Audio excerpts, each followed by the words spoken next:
A blessing to be with you all. I see some familiar faces, some that I know really well, and others that I have seen various conferences. I know we've been conference Zooming a lot since May, and since all of us went through a really steep learning curve on this particular platform, but what a blessing it's been to be able to do this and actually fellowship across the states and even across countries we've been doing as well. So let's just give this time to the Lord.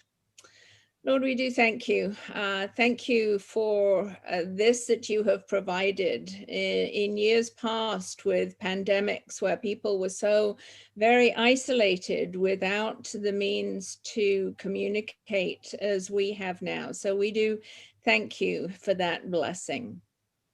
Lord, we give this time to you. Where two or three are gathered in your name, there you are in the midst of them. And so we give you all the honor and the glory, that you would speak, that I would just be a mouthpiece for that which you would want to speak this evening to these your beloved sons and daughters, Lord, that they may be encouraged, and that indeed you would come close to restore their souls. It's in your holy name, Jesus, that we pray. Amen. So I am going to, I'm going to share the screen in just a minute. I want to just kind of give you an introduction as to the topic. Well, I was invited to do this when we were going to have an in-person conference. And so this has been percolating for quite a while now, several months. And then when we went online, it still seemed to be where the Lord was leading me. This idea of restoring the soul, but in particular, looking at that through the 23rd Psalm, through David's so well-known Psalm. You are probably very familiar with the Psalm, not the least of which because it is so often read at funerals. And I know in my ministry when I was a rector that oftentimes visiting patients, parishioners in hospice or at the as they were passing through the veil, they could no longer speak. And their eyes would be closed. But when you recite the 23rd Psalm, especially the King James Version of the 23rd Psalm, their lips start to move. This is such a psalm of solace, of comfort, but it isn't just for the dead, it is for the living. Tim Keller, who has written a wonderful devotional on the Psalms, said this: Psalms are not just a matchless primer of teaching, but a medicine chest for the heart and the best possible guide for practical living. Tim Keller is right now in a battle against cancer, so those are very profound words for him. And people do find that the Psalms are such a place to find healing.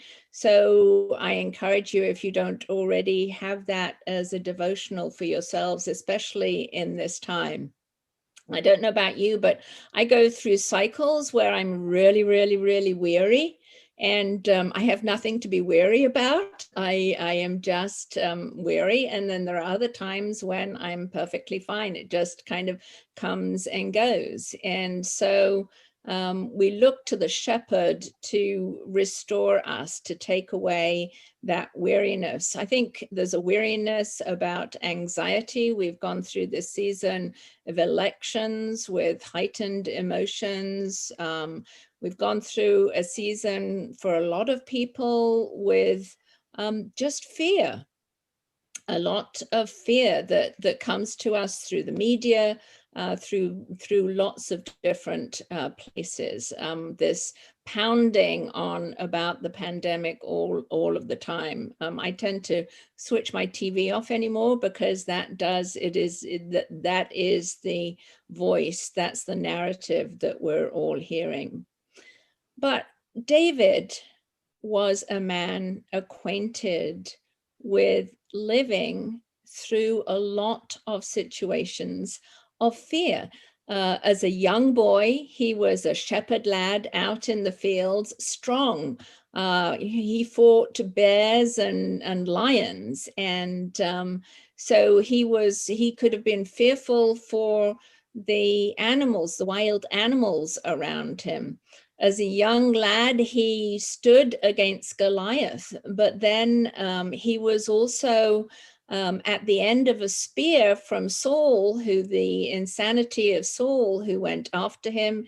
He was living hand to mouth in the desert, in Engedi, out in a place where there was no provision, and he had to rely on the Lord. And so this psalm, the 23rd Psalm, just comes out of a life that was lived in an era, a different era, of course, but where a lot of those emotions of fear, anxiety, what is going to come next, those kind of emotions. David lived that. And of course, then there was the betrayal of his son, and he had to leave Jerusalem quickly. So David knows and puts into these Psalms something that then comes back to us to comfort and restore us. So I'm going to share the screen right now. Ed, I tried this a little bit ago. Oh, sorry, I'm going to stop that for a minute. I tried this a while ago and was having some problems with the audio. So let's see how we go on this. So instead of actually going to and reading through to you the 23rd Psalm, there's this wonderful recording by Howard Goodall. Some of you might be familiar with it, so we're going to just listen to that. And the way this is going to flow is that I want to take us into what David was actually experiencing that comes through in the psalm. What was the reality for him as a shepherd, knowing the shepherd, the Lord who is his shepherd? And then we're going to move into how Jesus comes into and walks into the psalm to us. And then we're going to go through, I'm going to lead us into a guided meditation so that the shepherd speaks to each one of us personally in this time. So let's see.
The Lord is my shepherd, says David, I shall not want.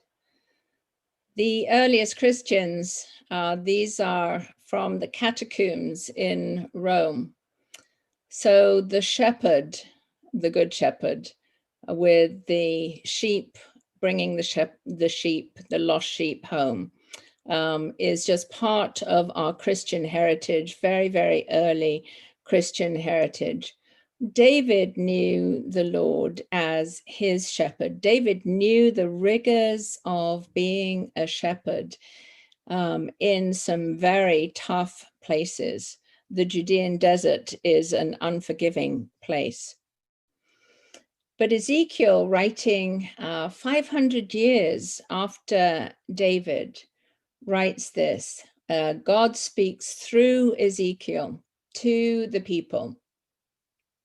Thus says the Lord God, I myself will search for my sheep and will seek them out. As shepherds seek out their flocks when they are among their scattered sheep, so I will seek out my sheep.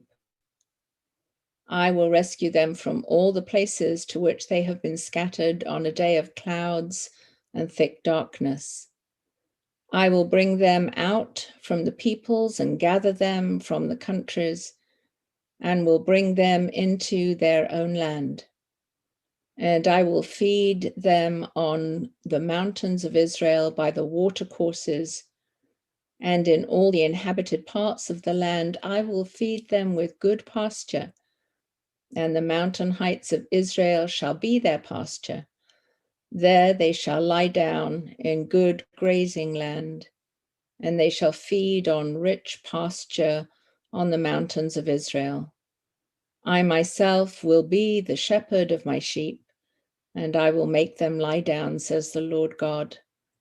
I will seek the lost, and I will bring back the strayed, and I will bind up the injured, and I will strengthen the weak. I will set over them one shepherd, my servant David, and he shall feed them.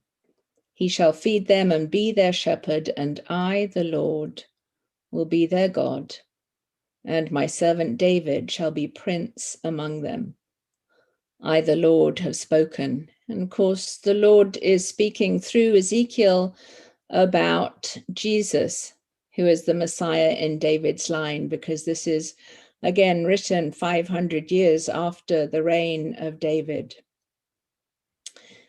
So the Lord is our shepherd. As we go through this, I just encourage you to envision yourself as the sheep of his pasture, those that he tends like a shepherd. David says, he shall want nothing. The good shepherd is Jesus, who lays down his life for us. Again, this is a mosaic. The one on the left is an early rendering, I think, from the Byzantine times. We will lack nothing. That's not to say, he's not speaking here of material provisions. David had no material provisions out in the desert. He was completely dependent on God for all his needs. So when he says, I shall not want, he knows that with God with him, and with God with us, there is nothing that we shall want. Paul says in his letter to the Philippians, I know what it is to be in need, and I know what it is to have plenty. I have learned the secret of being content in any and every situation, whether well-fed or hungry, whether living in plenty or in want. I can do all things through Christ who strengthens me. And we know that God doesn't take us out of the storm, but he is always with us in the middle of it.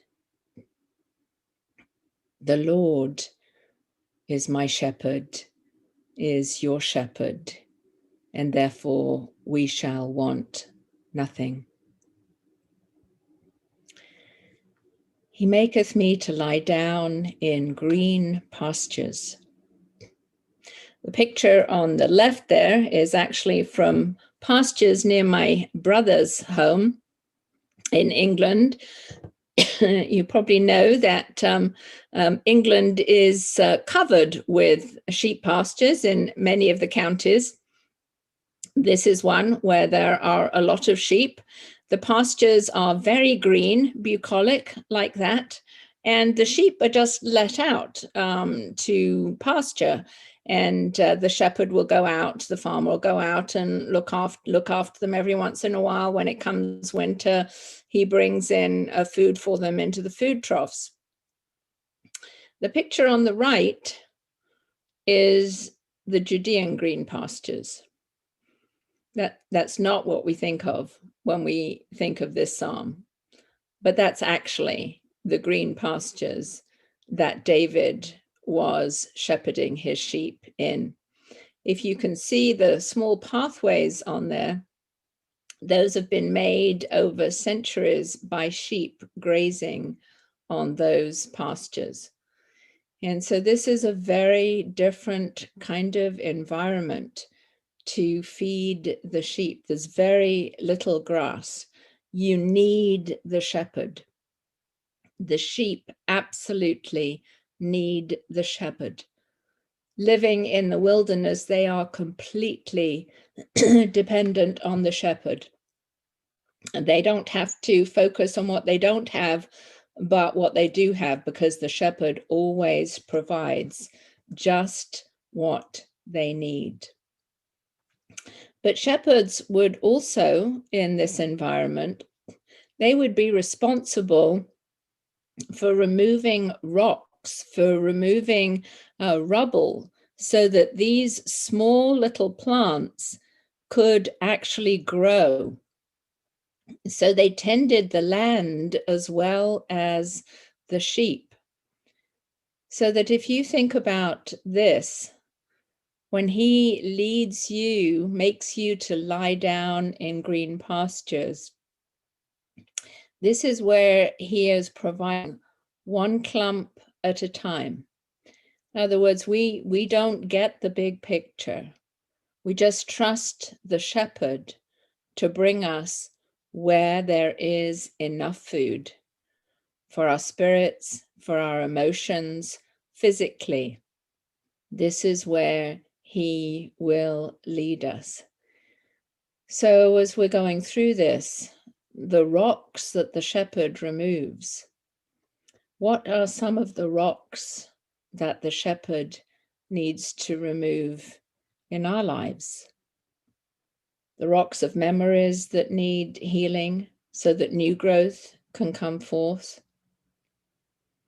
Now, sheep in this environment will not lie down if they are fearful, if they're afraid of parasites, pests, or if they're hungry. So for the Lord to provide a place for them to lie down is to always have the shepherd close by. The shepherd just doesn't leave them out into pasture to graze. The shepherd always is with them, always leading them, always showing them where the grass is, where the food is, so that they can indeed lie down and rest.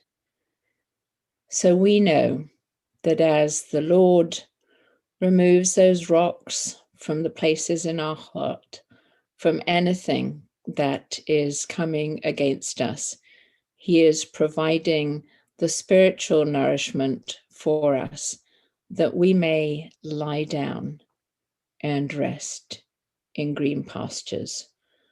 In another psalm, David says, I will both lay me down in peace and sleep. For thou, Lord, only makest me to dwell in safety.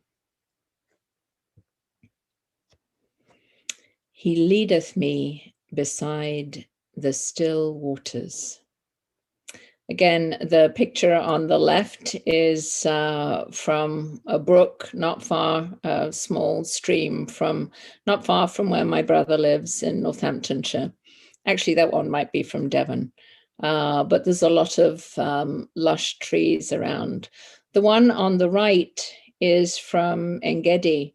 When I went to Israel a couple of years ago, we went out into the desert and into the place where David spent a lot of time fleeing from Saul. In fact, here is one of the caves where he and his men were hiding. This is the kind of water. He needs to bring the sheep to a place where they can drink safely, where the water is not going to take them away. They need a water, and sheep left to their own devices will drink from any muddy puddle that they will find, the first bit of water that they come across. So they need the shepherd to show them truly where the good water is, where the still water is, where they can drink in safety and not pick up any parasites. Of course, we know where the true water is as well. Jesus says in John's Gospel, I am the living water. And he is talking about the Holy Spirit that he will send to us. So when he leads us into still waters, he is refreshing us with his own spirit, with the spirit that comes to nurture us, to fulfill us. In John's Gospel, when he's talking about I am the living water, it is the Feast of Sukkot. And what the priests would do is they would go down to the pool of Siloam with their jugs of water, and they would transport them up. They would walk all the way up a very steep hill up to the temple, and then they would pour the water down the steps of the temple. In an enacted, hopeful fulfillment of the prophecy that the waters would flow out from the temple. But for us, it's the Holy Spirit that we have. He's leading us. These are the still waters, the waters of the Spirit nurturing our soul. He provides physical, he provides spiritual, he provides everything that we could ever need or want. He restoreth my soul. I encourage you right now to, in these pictures, to imagine yourself held tight as the lamb in Jesus's arms. He is the only one who can truly restore these souls of ours, our emotions, our will, our intellect, in all of those places, wherever you come this evening. Let the Lord reveal to you where he desires to restore your soul. Where is it that you are weary? Where is it that you are hurting? Where is it that you are afraid? Where is it that you are grieving? He has you in his arms. He holds you close. There were times when David felt so low. He felt weary. In another psalm, he says, why art thou cast down, O my soul? And why art thou so disquieted within me? Even David was tempted to despair, but he always took it to the Lord. A cast sheep is a sheep whose fleece has become too heavy, too matted, and they will get themselves into a hollow, And because of the weight, they flip on their back. That's what a cast sheep is. A sheep that can no longer get up on its own feet and needs the shepherd to be able to right itself, because after a very short period, their insides get twisted and then they die. The shepherd is always looking for the cast sheep. And that's why the shepherd is about shearing off all of that heaviness when the wool on the sheep gets too heavy, the fleece too matted, so that they become easy prey for the enemies. So when we're cast down also, the enemy of our souls, the Satan, then there is an entry point for him. So this evening, the burdens that are weighing on you, that are like that heavy fleece, that can cast down the sheep and that can cast us down.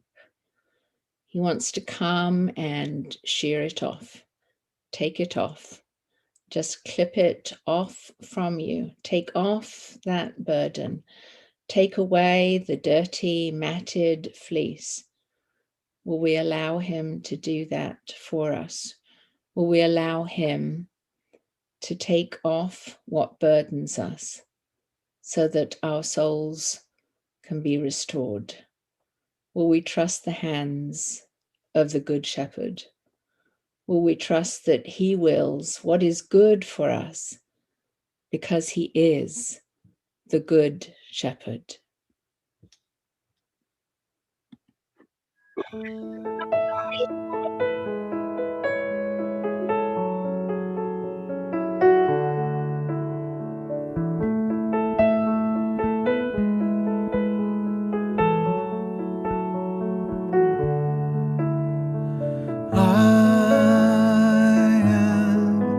Good shepherd,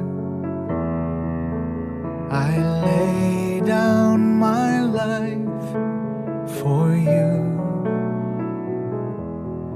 Enter in, enter in, enter in. I am the good shepherd. As the Father knows me, I know you. I know you, I know you, I know you. And no one can take you away. And no one can take you away.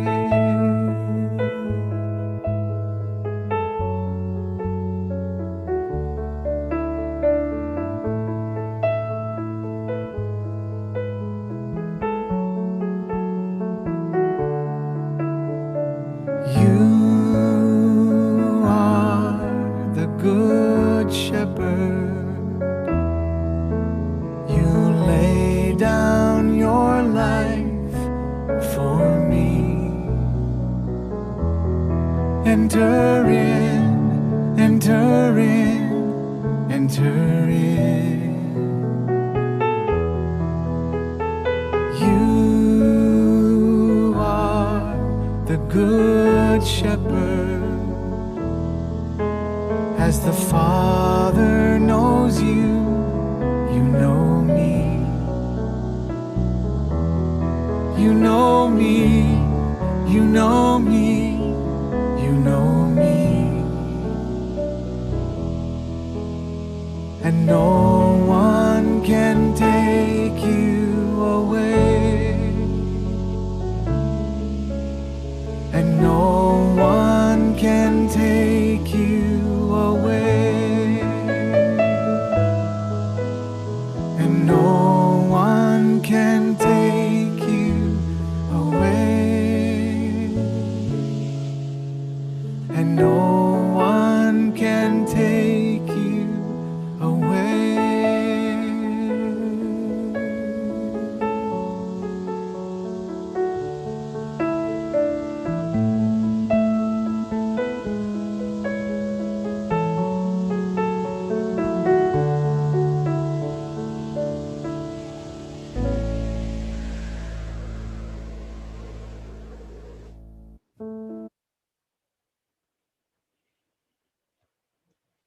He leadeth me in the paths of righteousness for his name's sake.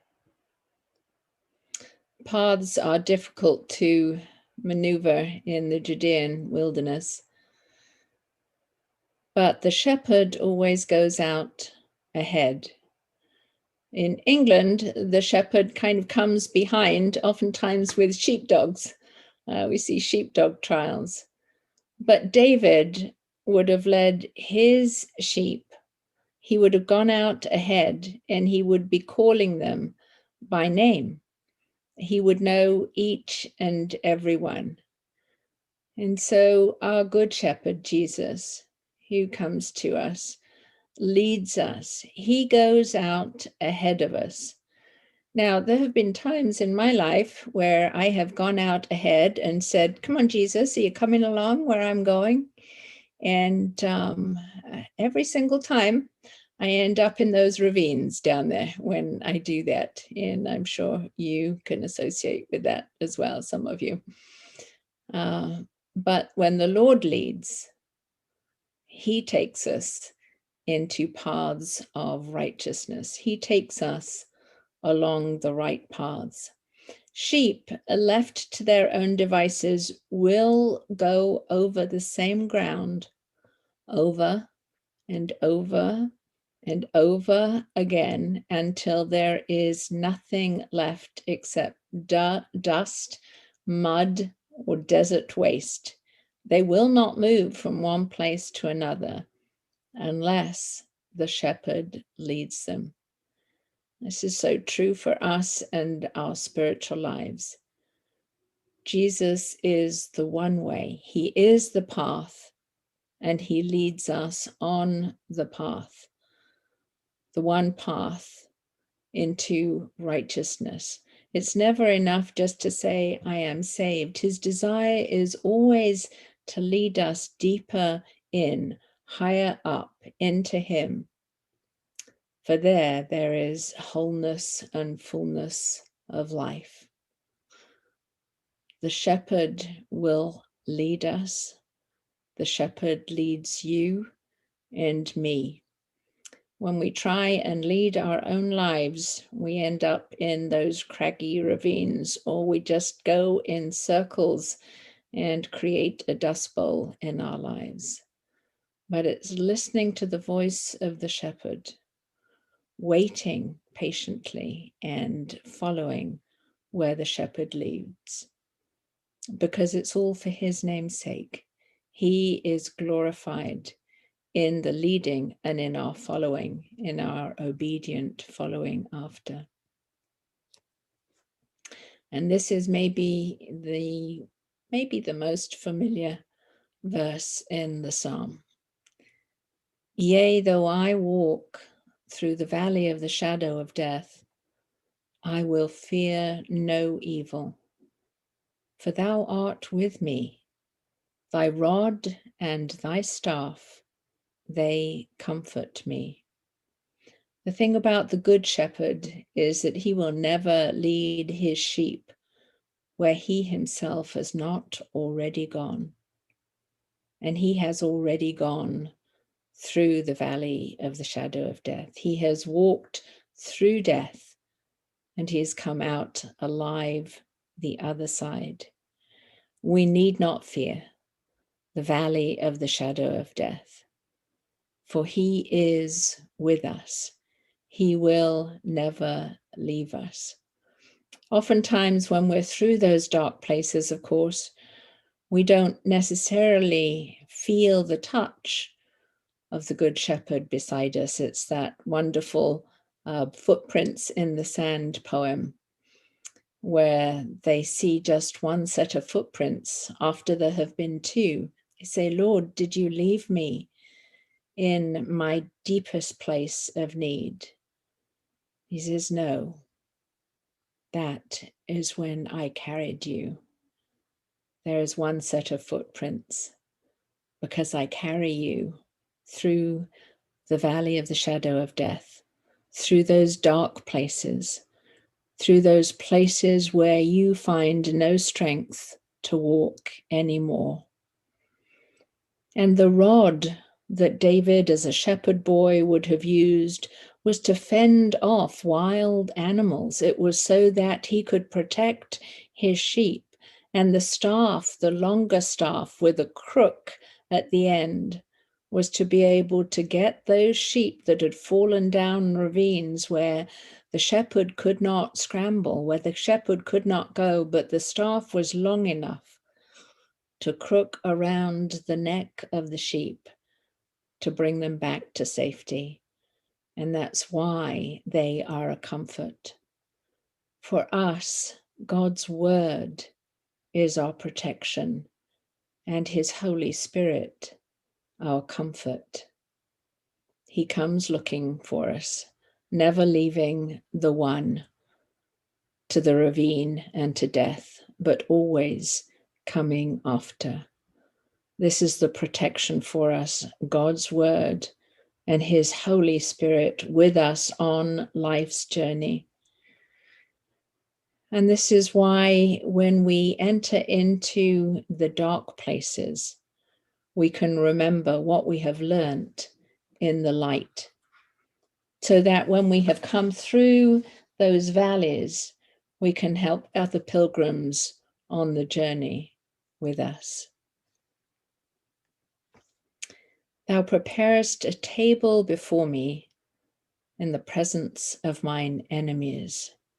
Who would sit down to a meal when enemies were all around, when fear is in the air? And yet David says, even when the enemies are all around, I can sit down at table with the Lord God, because he is almighty, he is all powerful. His presence is always with me to protect me. Whenever I read through this, I remember that wonderful passage where Elisha and his servant Gehazi are there, and they are surrounded by enemy armies on every side, and Gehazi is just beside himself with fear. And Elisha prays to God, say, open up his eyes. And Gehazi's eyes are opened, and all the way around them are myriad upon myriad of angel armies, greater, much greater in number than the physical enemy that they could see. Thou preparest a table before me in the presence of mine enemies. Wherever we are, even though the enemies of disease, of isolation, of anxiety, of fear, even though they seem to be present, we can sit down at table with the Lord. Greater are those with us than those who are against us. Thou anointest my head with oil. The shepherds in David's day would carry oil with them for many reasons, not the least of which is to pour over the head of the sheep, because the oil would protect the sheep against parasites, against those things that could come and bring disease within in the sheep. And so anointing the head with oil, of course, it was also kings were anointed with oil.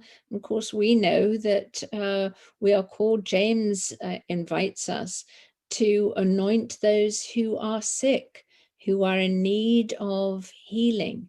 This is the outward sign of that inner healing that the Lord is doing in our lives. And the table, of course, is also the table that Jesus prepared before he went to die for us, and that he feeds us with himself.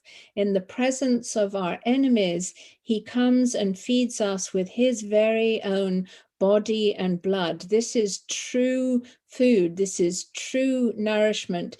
It is our spiritual armor to go through life.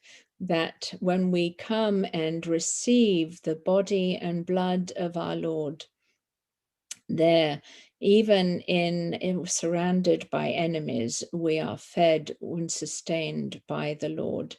And he extends to us the cup of his own blood. Our cups runneth over. There is fullness, a good measure, pressed down, running over. Jesus has drunk of the cup of the wrath of God, and all of our sins are done away with. There is no more wrath for us because Jesus has drunk that cup for us. And so truly our cup runs over.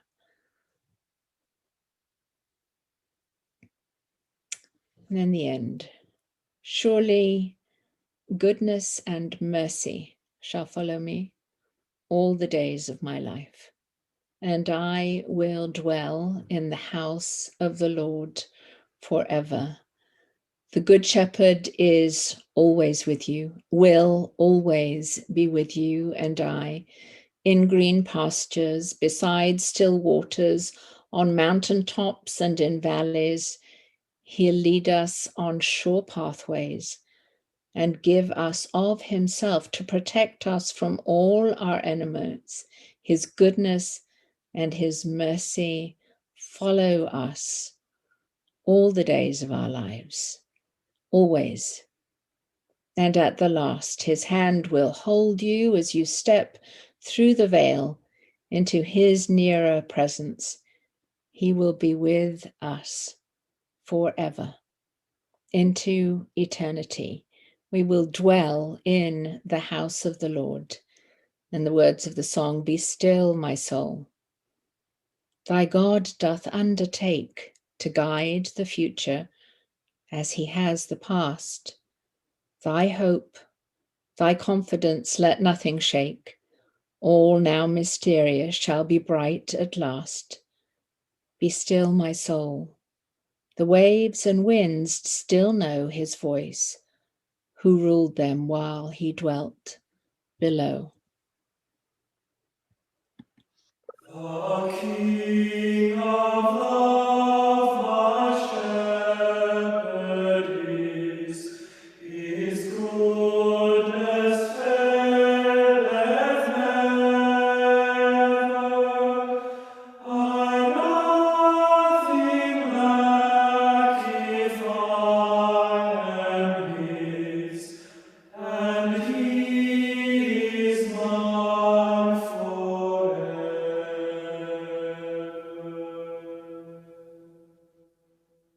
In death's dark vale I fear no ill.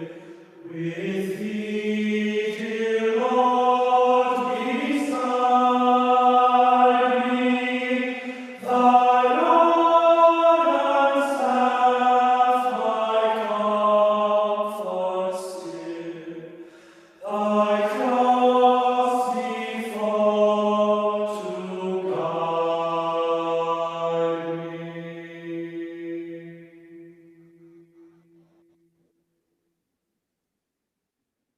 Just get comfortable, close your eyes. I'm going to just lead us into a short meditation, just using what we have just talked about and seen. So just close your eyes, and whatever seems to be coming at you right now, just let the Lord reveal that to you. What is the heaviest on your heart? Let him take you to that place.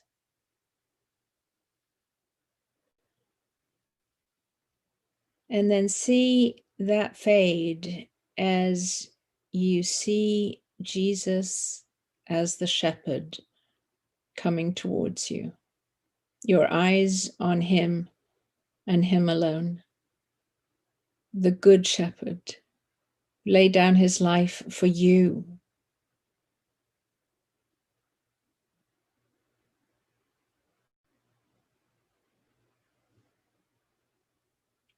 Hear him call your name. I am your shepherd.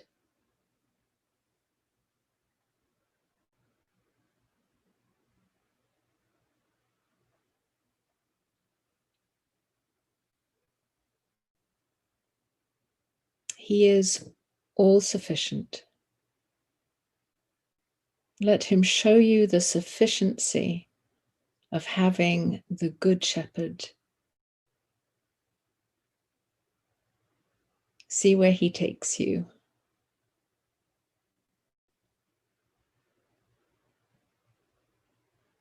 You will lack nothing.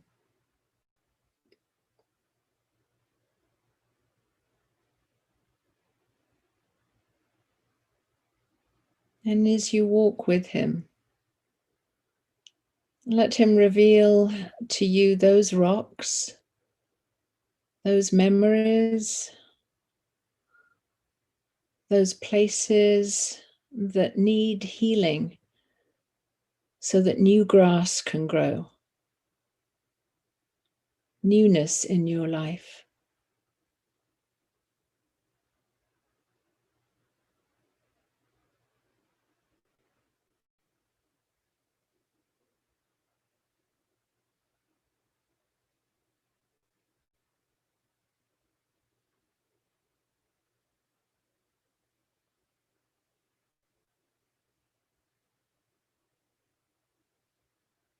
And see as he takes you to the living waters, to the beautiful stream of clear, pure water.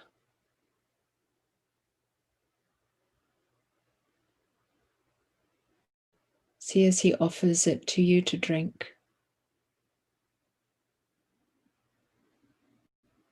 Filling you up with his Holy Spirit, the life of his Spirit coursing all the way through your body, a good measure just bubbling up within you, filling every part of your body. It's releasing the power of his Spirit, a stream swelling up to a flood. Open your hands, invite him into all of the fullness of the Spirit.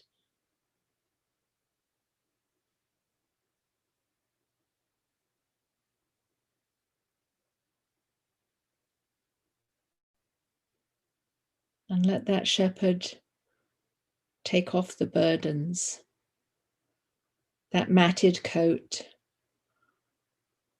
that is too heavy for you. Let him shear it off. All of the burdens that you have been carrying, your own burdens, the burdens of others.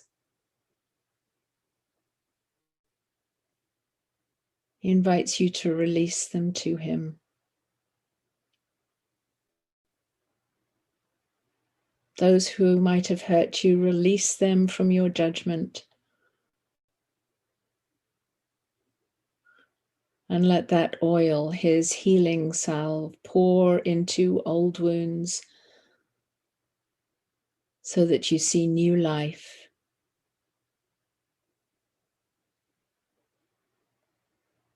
Feel the weight of it go as you spring up like a spring lamb. Your soul no longer cast down, but skipping through new spring grasses. Are you in a new pasture season? Have you had to leave behind some overworked pastures? Just not too sure about the new pasture. He's leading you there. Don't fear. The old one has sustained you, but for you it has become a desert. For someone else it will be lush and green. But he leads you. Look forward in trust to what he leads you to. It will always be into a deeper relationship with him. Don't fear the valley. You're not alone. Each of us pass through valleys, but we are never alone. The shepherd has passed this way before, and he will see you through. Lean into his word as protection and his spirit as comfort. He will bring you through.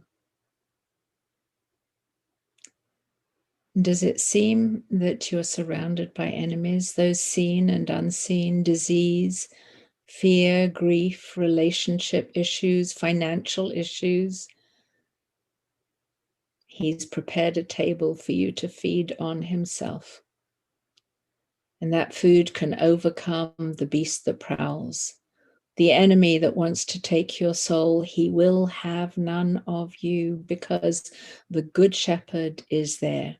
And he will open your eyes to see the myriad upon myriad of angel armies who are there to protect you. Let the balm of his healing oil flow thickly from your head all over your body, healing all of those places of need. And take the cup of his blood from his hand. Drink the cup of life, new life, strong life, everlasting life. With this shepherd, you will walk with mercy and goodness to the end of this mortal path, but he does not leave you there. He takes you by the hand, draws back the veil between this life and the life to come in his nearer presence for all eternity. For he is the King of love. The King of love, my shepherd is. His goodness faileth never. I nothing lack if I am his, and he is mine forever.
So